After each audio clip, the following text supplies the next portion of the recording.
और बिहार के आप गांव तक जाके देख लीजिए किस खूबसूरती से हमारे मुख्यमंत्री जी ने सड़कों का जाल बिछा रखा है।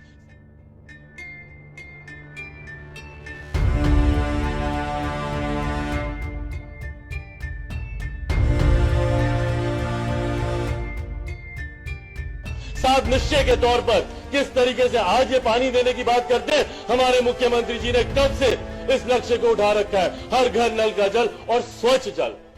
नमस्कार, आप देख रहे हैं न्यूज फॉर नेशन और मैं हूं शुभी आपके साथ। जिस चिराग पासवान ने नीतीश कुमार की तारीफों की पुल बांधकर लोकसभा चुनाव में अपनी नैया पार कर थी, क्या वही चिराग पासवान इस बार उनसे अलग होकर इस विधानसभा चुनाव में बस एक वोट कटवा नेता के तौर पर सामने आएंगे?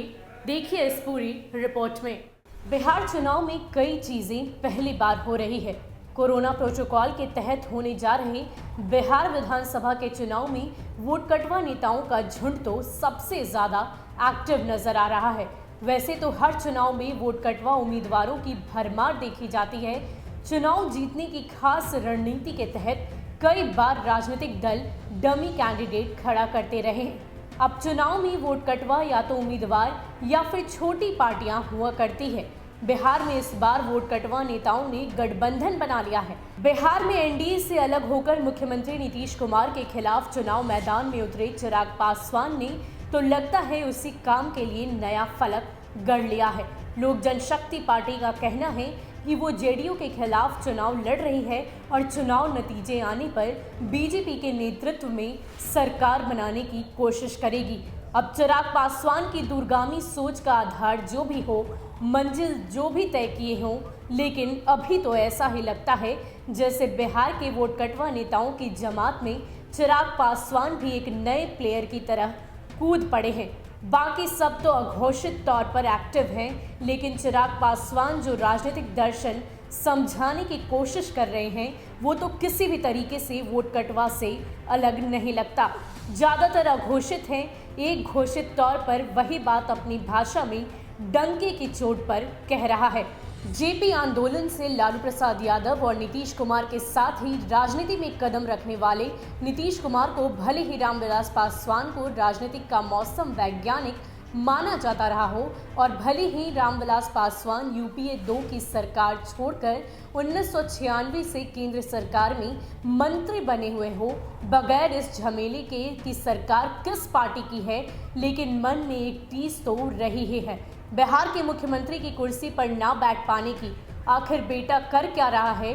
पिता के सपने को पूरा करने के लिए ही तो कदम बढ़ा रहा है।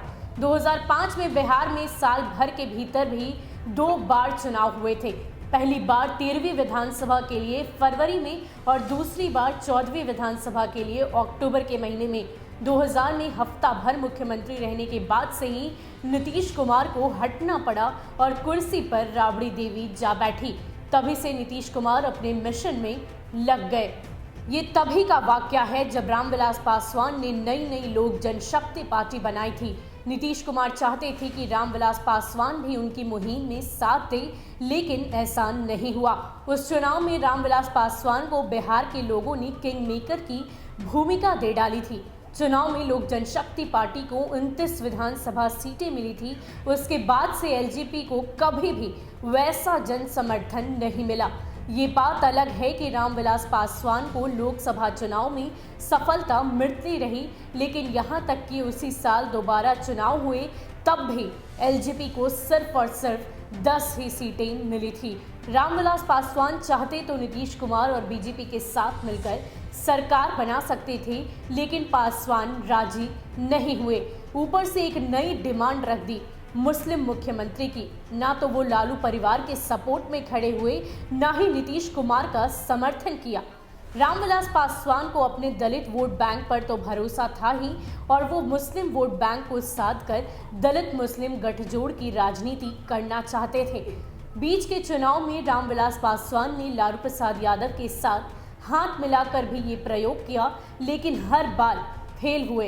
एक बार फिर वैसी ही कोशिश है, लेकिन चिराग पासवान ने जो रास्ता अख्तियार किया है उसमें ऐसी कोई उम्मीद की किरण तो नहीं ही नजर आ रही है। 2005 के पहले चुनाव की ही बात है। बड़ी जोरदार चर्चा रही कि रामविलास पासवान की 29 में से 23 विधायक टूटकर नीतीश कुमार को सरकार बनाने के लिए सपोर्ट करने को तैयार हैं, लेकिन खुद नीतीश कुमार ने आगे आकर बोल दिया कि उनकी किसी भी तरह की तोड़फोड़ में उन्हें कोई दिलचस्पी नहीं है और वो ऐसा नहीं करेंगे। हालांकि बाद में नीतीश कुमार ने 16% दलितों में से महादलित कैटेगरी बनाकर 5% पासवान लोगों को अलग कर दिया और ये बात रामविलास पासवान को बहुत बुरी लगी। बाद में नीतीश कुमार सरकार ने नीतियों भी वैसी बनाई जिसमें महादलित फायदे में रहे। 15 साल पहले रामविलास पासवान और नीतीश के बीच दुश्मनी की जो नींव पड़ी थी वो परिपक्व हो चुकी है और पिता की राजनीतिक विरासत का हिस्सा उस सियासी दुश्मनी को भी चिराग पासवान अपने तरीके से आगे बढ़ा रहे हैं। दूसरे की बंदूक के लिए कोई कंधा और दे तो वो मोहरा ही बना रहता है। चिराग पासवान को लेकर ये तो साफ है कि वो नीतीश कुमार को टारगेट करने के लिए ही चुनाव में कंधा बनने जा रहे हैं, लेकिन ये अभी साफ नहीं है कि ये सब पिता पुत्र के दिमाग की उपज है या इसके आइडिया के पीछे कोई और है। सवाल यही है कि चिराग पासवान के कंधे पर रखकर चलाई जा रही बंदूक का ट्रिगर आखिर दबा कौन रहा है। बिहार में लगे कुछ पोस्टर भी इशारा भर ही कर रहे हैं, नीतीश तेरी खैर नहीं, मोदी तुझसे बैर नहीं।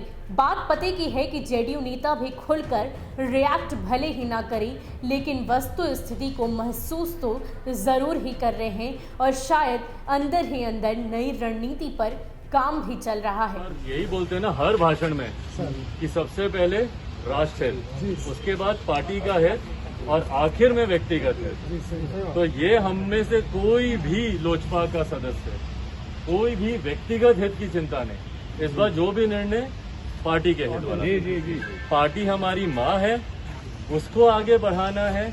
और कोई अगर सोचेगा कि हम उसको दबा लें, छोटा कर लें, अस्तित्व मिटा दें, तो वो संभव नहीं। तो सब लोग हर परिस्थिति के लिए तैयार है ना।